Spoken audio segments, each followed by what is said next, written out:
Take a nice deep breath in, brothers and sisters. Breathe in that good ass chi and understand what I'm about to tell you is about to repel some really good information. So you want to start training your mind. If you want to come back here, you're gonna have to understand that you don't want to go into the light. So when people pass on, and you want to start training your mind now, when you pass on, you don't want to go into that light, because if you go into the light, you're gonna have to reincarnate back into this matrix.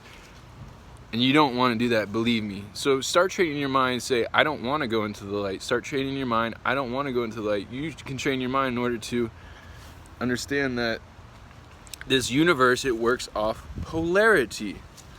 So when you look at the sun, how does it make you feel? It makes you sneeze, you shut your eyes. What do you see? The back of your eyelids. What do you see? The darkness. So it expresses, and you can look this up. Don't just take my word for it. It's not just me that talks about this stuff.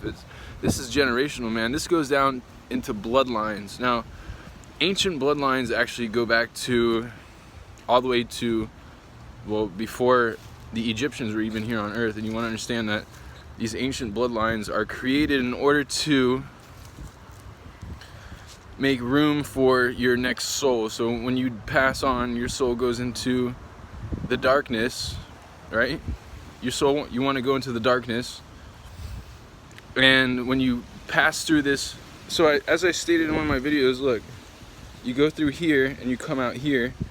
When you go through here, you don't want to go into the light, because if you go into the light, you have to, well, you go into a different world. So if you don't go into the light, you stay into the dark. Understand that you will have to you reincarnate into the next life if you don't go into the light. Think of terms of energy, vibration, frequency. You don't want, and you know, actually, I'll tell you a story that I was talking to this guy one time, and he was saying that he didn't go into the light. Basically, when he was about to die, he got like washed up in a trash can. So this stuff's like, again, don't take my word for it. Look it up, dude. People also, this is ancient knowledge, man. So you don't want to go into the light, believe me. So with that said, brothers and sisters, may peace be with you and also with you. Start training your mind not to go into that light, because in the afterlife, if you don't go into the light, you're A-okay, and you get reincarnated back into this world. Peace. So reincarnate by not going into the light.